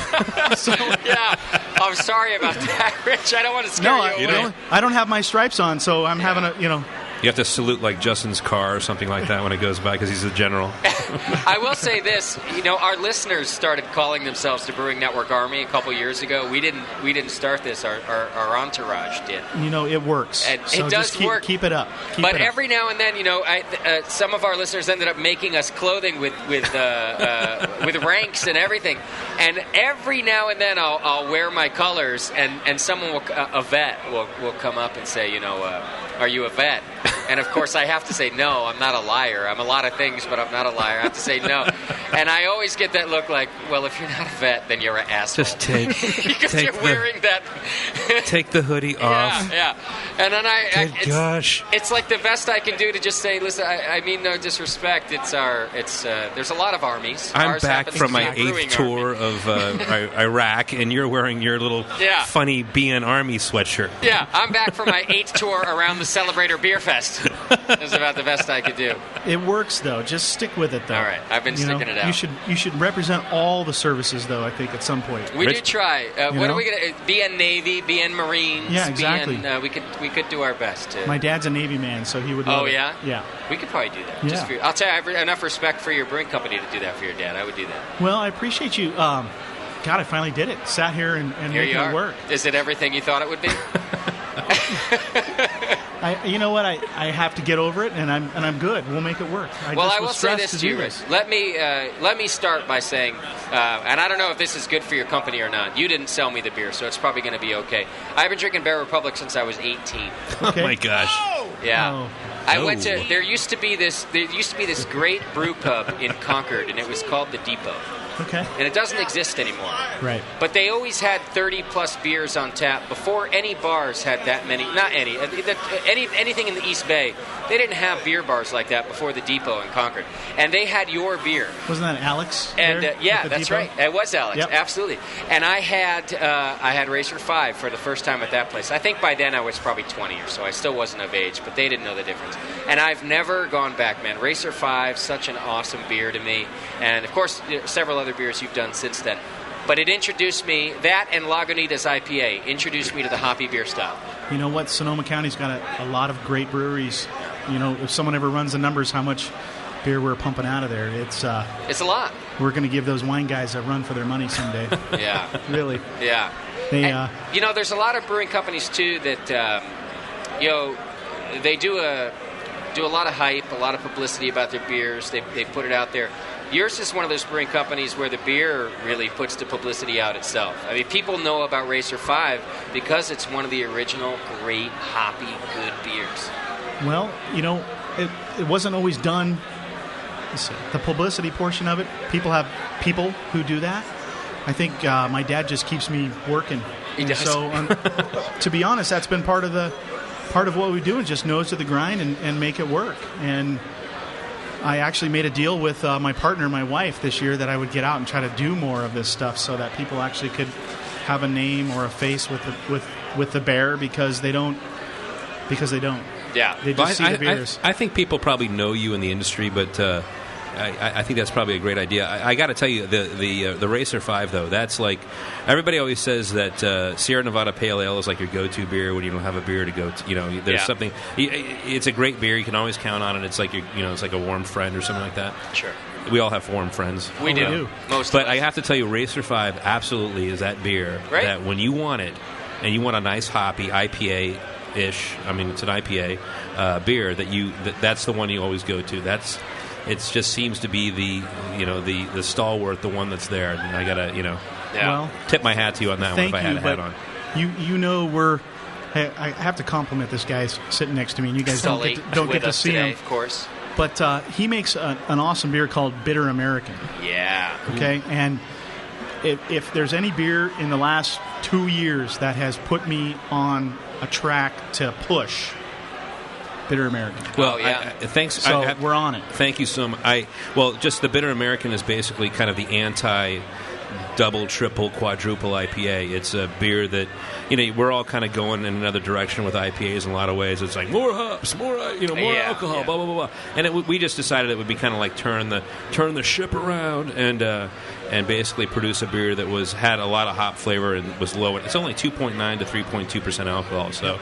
I mean, I think it'd be great if you did that. In fact, I think we should have, honestly, let's just say it right now on the network, we should have a session beer festival. Yeah, we should have a beer, agree. nothing over 4.5% or whatever.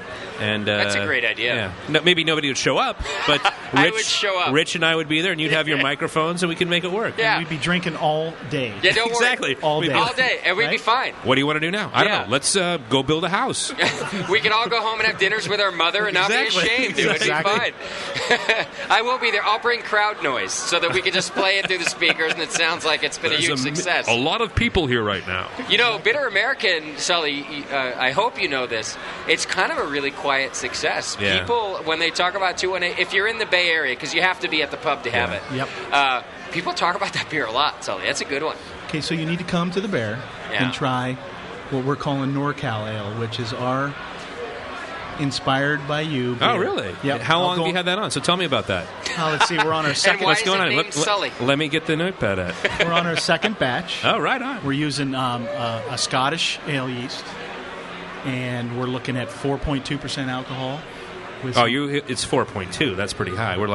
We're still working on it. 2.9. It's a work in progress. It's like this will be the great struggle of our time between session in San Francisco or Sonoma County.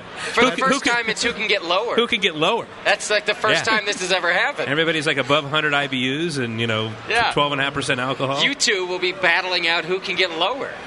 It's the limbo of beer. Don't you get the sense that Vinny's floating over us right now with like a lightning rod, you guys are talking blasphemy? Yeah, this is impossible. Oh, it could happen. Yeah. It could happen. I do like the idea. And, of course, Bitter American's a great example, and maybe yours is too. I've not had it, but it's this great example of how beer can be full-flavored and full-bodied and not have a lot of alcohol and a lot of hops and these things. It's not as if you have to have a watered-down beer to have a session beer.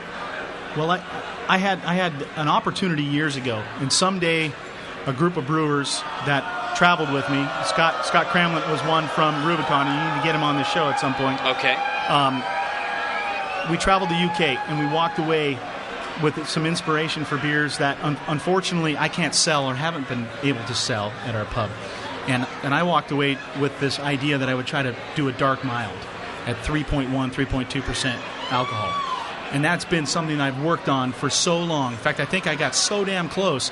But the issue is that I'm in wine country and nobody would buy it. So I'd make 15 barrels and this thing would sit around for 3 or 4 months, and then I'd be looking at my dad and he'd be going, "Okay, son, this stuff ain't working." Never do that again and go to your room. Yeah. Exactly. So lessons learned from that have actually, with our newer brewery, which you need to come see again. Both of you do. Absolutely. Because those places where we were given a toast a long time ago, it's all filled. There's no space. There's no race cars in there anymore. It's all brewery. It's all brewery. But I like the race cars. I do too. Trust me, I do. The point is man, we're working at trying to get that beer back, and I think I can make it fresh enough and smaller batches with the new Wild Horse plant or a little small pilot brewery that we got, that we can keep it rolling to where... How do you make it dark and low alcohol without being too astringent or too... you see what I'm getting at? Yep. Give me some secrets. Well, one of the things that Martin Cullimore showed us is the fact that he took inspiration from Belgian beers and from candy confectioners that were local, and actually created his own sugar base that was unfermentable but was also burnt. And so those characters came across in the beer, and some of the darker colors came from the roast malts. But the point behind the beer is that you could sit around and drink it all day. Yeah. And literally it had so much flavor. And the key though is not to call it a mild. Well, because that's the kiss of death. Instantly unpopular. Because unfortunately, you're in the marketplace and you gotta get people into it, and you cannot call it. Yeah. Mild seems to be like a bad, not a bad word, but there's the stroke of genius for bitter American. Yeah. I mean, during the last 8 years, we've all been very bitter, I think. And absolutely. In a lot of ways, right? Yeah. So that's where that came from. No, but it's true. Yeah. And so you look at that and you go, God, is there a way that we can throw that out there and put it in front of people and you found a well, I got to give the props to Jesse Hauk, my head brewer. Yeah. And that is his baby. I mean, he created that thing. He ran with it. He even named it. So, oh, really? Of course, we own the rights in perpetuity. Good on Jesse, though. So, he's that was his little baby, and he's had a lot of fun with it. I mean, the key to that beer, to geek out on a little bit, is that a little bit higher mash temperature. We're using Golden Promise pale malt, which gives you a lot more malt complexity to it. Yep. And what's a little bit higher mash temp? Give me probably around the mid 150, 157 kind of range. We're using the 01 yeast from White Labs. Okay. So it's the Chico Ale strain, American Ale strain, whatever they're calling it. And the big thing we do is we really hit people over the head with aroma, because to me that's the first introduction of when you taste a beer, is that you taste. You get the aroma, and that sets you up for your whole taste experience. So, okay. Hey, what's this? Oh, Schumann's pouring beer to us. It looks to me like, what is it? Hell or High Watermelon Wheat. Sully, have you ever heard of this beer? It's out of a can, I think. That's awesome. Give Rich more than me. If he's, Thank you very much. Oh, Rich is... you get the last of it. Hey, it's from a can, man. This is... I've been on record saying we're going to do this someday, so now I'm going to be a follower, not a leader. Now they're going to have it. So we're... I'll get my can scepter, and we'll walk out of here. And Shoo, I need a beer. If you can bring us another one, that would be great. All right, Rich, I'm running out of time. Okay, cool. But I want to make sure I talk to you about a couple things that are important to me. All right. And that is what you're doing at Bear Republic. And a couple of things we talked just before we got to come on the show today. I tried your Hop Rod Red, but it was in a barrel this time. Well, one of the things that we're fortunate. Where we live, we've got this. We're the hub of 3 valleys: Alexander Valley, Dry Creek Valley, and the Russian River Valley. And that Russian River Valley and Alexander Valley has put out some of the best, wines in the world. Yeah. And because of that, there is a natural resource for me, which is barrels. And those barrels, and I would have to say some of the misconceptions about what barrel aging is, has a tendency sometimes in the U.S. to be more towards the Belgians rather than trying to understand what a barrel will do. Okay. So we presented a beer here tonight, which you would spend a bunch of money at our pub drinking. Which my dad's going, why'd you bring that one? But we brought it because we wanted to see what people would say. Go to your room. Yeah. There you go. And Chardonnays are traditionally known for their buttery character, the diacetyl push that a lot of people get. Yeah. But there's a huge push in Sonoma County to get back to our grassroots And so tying that back into that terroir of our area is the fact that there used to be a tremendous amount of old Italians and Portuguese that put together some of these great fruit-based Chardonnays, and it was all about the fruit. And so in this case, with Hop Rod Rye, which has its own distinct character, you throw those barrel-aged nuances of fruit before it's gone through a malolactic or a Brett or whatever someone chooses to put in those barrels. Yeah. And when you can get those barrels in their infancy, they are starting to create for us some of our beers that I think are going to be really, really, they're well received. I mean, well, if it's based on the one I had tonight, I think they are going to be well received, and I think that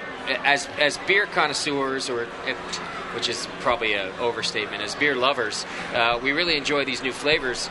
Something else you told me about that is kind of that I'm excited about because it's going to be educational for the beer consumer, is that you're going to put out a series of beers where it's the same beer, yep, right? Even fermented in the same vessel? Yes. So what we did was we actually came up with a base recipe, and Peter Kruger is about ready to have a baby. He's my head brewer. And we were trying to get people to understand what's going on with the barrel aging concept, because I really believe that there's a tremendous amount of folks who just want knowledge. They just want information. Yeah.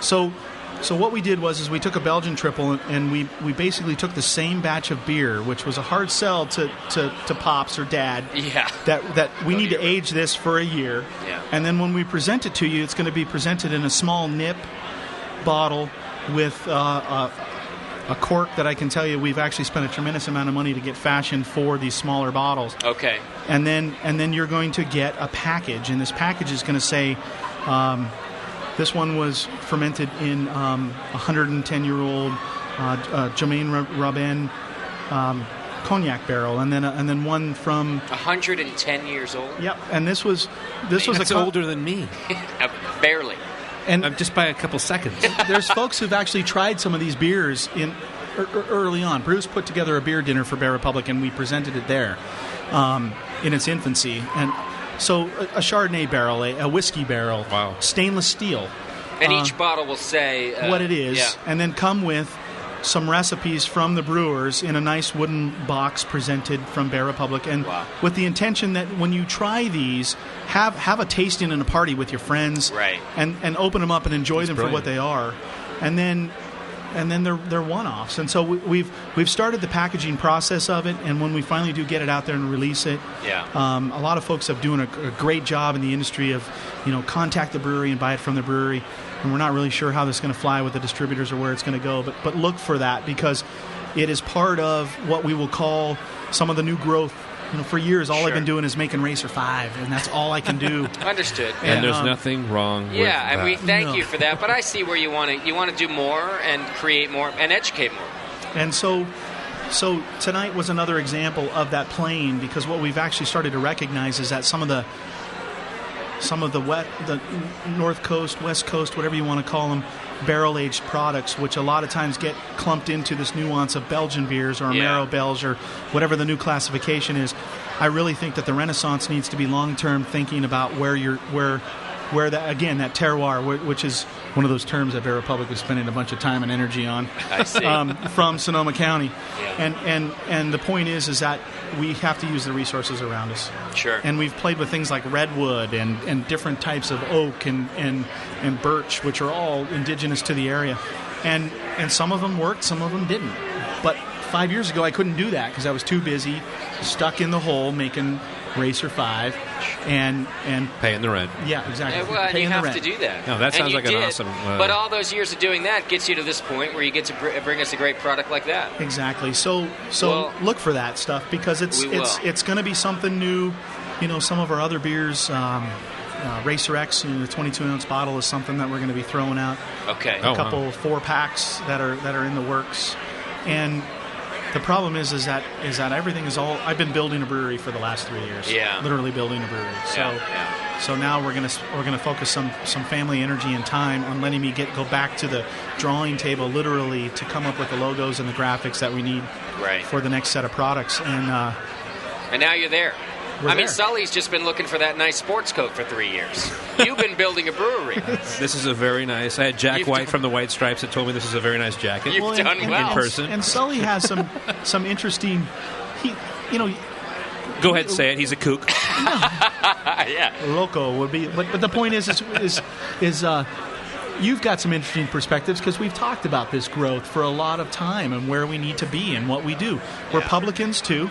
We own pubs and restaurants. We have to remember our locals who pay the bills.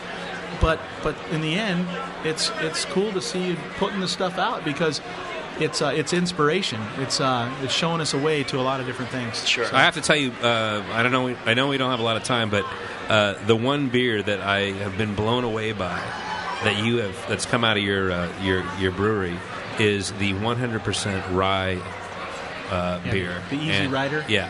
And I don't know if we have time to go into it or not, but maybe we can save that. Maybe when we have him out in Pacheco well, at the show. because here's what I want to do. This works out great because I want to pin Rich down now that we got him here, Sully. Yeah, that's what I was thinking about. Maybe you can help me. We'll bookend him right now. So this gives us two topics because, for one, when you put out this pack of beers that are aged in the different barrels, it's exactly the kind of thing that our listeners want to talk about. They want to be educated as well about how you can put the same beer in a different vessel and talk about the flavors. So just that when you put that out, just come on the show with that so that we can talk about it and taste it and help the listeners. That'd be a great show. With that. I mean, it's a lot more interesting than talking about beer in a can. Although, listen, we're drinking beer in a can. That's fantastic. A Racer 5 in a can? I've already taught. Yeah, I think that's. Sully, I don't know that Sully wants you to put out Racer 5. No, I'm fine with that. So Sully, bring them in. You've heard about the first can that we really want to put out, right? I'll say it because we've talked about this. All right. So we exclusive. Here we go. We won this year for our lager beer called Double Ot. Yeah. And that's what we want to put out in a can. At the GABF you won. Yep. Yeah. And that's going to be your first can beer? First beer, can beer. I mean, Sully? It's all about the shotgun. Will it come in a kilt? You heard it here. No. It will not. When you guys won Brewery of the Year a couple years ago, you were wearing the nice kilt. That was a drawback to that joke if you're paying attention at home. All night long, try the veal. There's nothing worse than a joke that has to be explained. You guys, thank you for finally getting me on this thing. And I appreciate it. I'm sorry it took me so damn long. No, it's okay. Just do us a favor and come back and talk to us about what I wanted to say was, something that we've talked about in the BN before was brewers who have done single hop beers where they've brewed the same beer, but they've just changed the hop, and they did it just to educate us about how a hop can. Yeah, our rebellion line, we call it. And then this is another facet of that. It's the same beer, but fermented but placed in a different vessel, and we get to learn about that. So I appreciate you doing that. Our listeners would love to hear about it. So I'm pinning you down now. It's Rich. kind of like a Rich Norgrove Bear Republic intervention to be on the show. Yeah, it's almost like a public thing right now. All you guys have to do is call my wife, and she'll make sure I'm here. Oh, well, I didn't know that secret. I didn't know that either. I was always calling your dad, and he was like, "No, he's still in his room." I was always calling you. Yeah. Picking up a 6-pack of Racer 5. Well, thank you, Rich. Well, cheers. Thanks, guys, for having me on finally. Quick, how's racing going? Well? It's going okay. I'm actually focusing more time on being the crew chief for the kids. Oh. And so you got the kids racing now. Yep. So take a look at the website for that stuff. What is the website? Give it out. BearRepublic.com. All right. It's real easy. And Riley and Sam are both running in small mini sprint cars. Yeah. They're called box stocks. And right now it's a huge argument in the house as to who's faster. Okay. My daughter actually qualifies better, but my son races better, so I don't know. So we got a good team going. That is a good team. And you know what? It's awesome quality family time, and that's what we're doing. And so my racing will start in March. Okay. And to be honest, if the kids do better, then we're going to focus on the kids. You are. Yep. Look at that. Passing it on. Why not? Yeah, good That's for awesome. you. All right, Rich, thanks a lot. Cheers, I man. appreciate it. Yep. Just come back on the program if you would. You're making great beer, and I appreciate that. Thanks, guys. All right, Sully. Well, we're going to wrap things up. Live from the Celebrator Best of the West Beer Festival. And the end of SF Beer Week. This is it. The final day, final event. Here we go. Let's toast to that. Cheering right now. Woo! It's been a hell of a week. How many events did you have? We had four events, and I have to tell you, I thought that we had a Got Wood event with Elysian. I thought it was going to be a nice, calm. Same here. And it was absolutely out of control at the 21st Amendment. It was just unbelievable. Yeah, I didn't want to. And everybody was saying the same thing about events around the city. It was just the small little events that you thought were just going to be not so well attended, maybe just comfortable events, ended up being like, huge. Shoulder to shoulder. Absolutely. Well, and I didn't want to say it because I didn't want you to think that I thought that your event would be mellow. No, I thought it would be mellow. I thought that the Wood Age, I'm looking at the list that night, and I said, you know what, I'm going to go to the 218 because I like Elysian beers, which you had there that night, and I like barrel-aged beers. You had yours, you had Elysian. As opposed to some of the other events, there was only 2 breweries involved, you and Elysian. So I thought, this one's going to be mellow. Oh, good Lord. I couldn't move. Dave Bueller, who's the sales and marketing guru for Elysian, when we were first talking about this event, he was like, all right, this will be kind of fun. And then it was insane. It was, and then he told me a couple days before we kind of ran into each other. He was like, there's a vibe out there about this thing. And I was like, all right. I mean, you were there. People were like eating pizzas in the aisles. There people were eating each other. There was a point where it was like alive. The plane had crashed. No one could leave. And it was... Just stay on the wings. Cannibalism. It was rough. And that's how every event turned out. So it was a huge success. Everybody's expectations were far exceeded. We had no idea what to expect. And I think, actually, it really set us up for next year to really... next year's going to be even bigger than the real thing. Unbelievable. Well, if that's the word for today, then I agree with you. The word is next year's going to be just bigger and better, if that's possible. It was for an inaugural event. You guys, as organizers, Sully, you did great jobs. Every pub, brewery, restaurant, even beer store did a great job putting on fantastic events. I thank them personally from the BN and, of course, just from the general beer public and the beer geek people in general. And it's an opportunity for us to allow our renal systems, our kidneys, and our livers to heal for another year. And then we will... we come back next year. I'm going on Do the it all over cleanse again. next week. Are you going on the cleanse? I have to detax. I'm going on the cleanse. What is the cleanse for you? Was that bananas or is that that? It's this whole lemonade diet thing. You don't want to know. You're not going to do that, are you? But it's I feel like I need to detox. Especially, I felt it before this week, and now as a beer week, I went to 13 events or some ridiculous thing, and I'm lucky I can breathe. I was afraid. I was not actually. Betts is right here. I was not going to from the Tornado. I was not going to go to the Barley Wine Festival yesterday because I just needed a day. Right. And then I found out that we came in third place. And you had to go. And I was talking to Steph, and I was like, okay, we got to go. I ended up having an absolute blast. Well, congratulations, by the way, on your third place barley wine at the Tornado. Third place. I've come in third place there before. Consistently have the third best barley wine in the country every 4 years. You know what, man? That is nothing. How many of all the barley wines that are put in there? That's nothing to shake a stick at. It was fun. So good and for you. my hat's off to Jesse again about that. Good job. He did a great job. All right, everybody. That's going to do it for the Brewing Network here live from the Celebrator Beer Festival at the Oakland Marriott, downtown Oakland. And that's going to do it for SF Beer Week also. Yeah. So we'll report to you again next year. Of course, we'll be back next Sunday with more Beer Radio. I'll see everybody at the dialysis center. Yeah, there's going to be a line out the door. Oh, Motor, I saw you this week. It's good to see you at the dialysis. Tom, good to see you. Jay, Doug. Doug. One of us. Absolutely. We'll have to put a tap-in line at the dialysis center.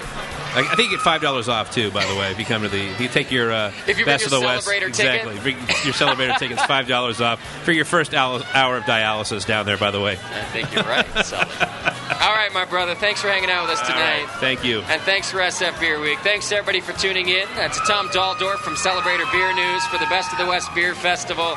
And thanks, everyone, for hanging out with us tonight. You all did a great job drinking beer and having a good time. Thanks to Schumann for doing the sound, Chad for doing the producing, Bevo for being sexy, and Tasty for whatever the hell Tasty does for the Brewing Network.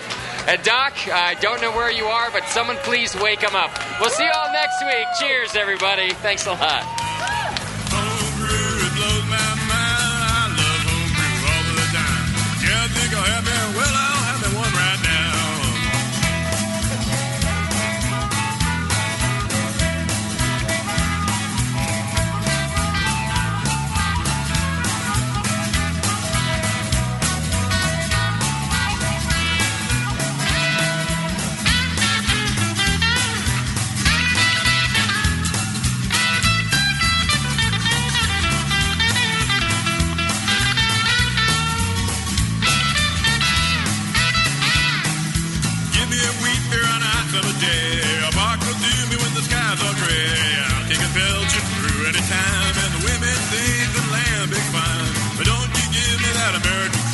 boys, I want to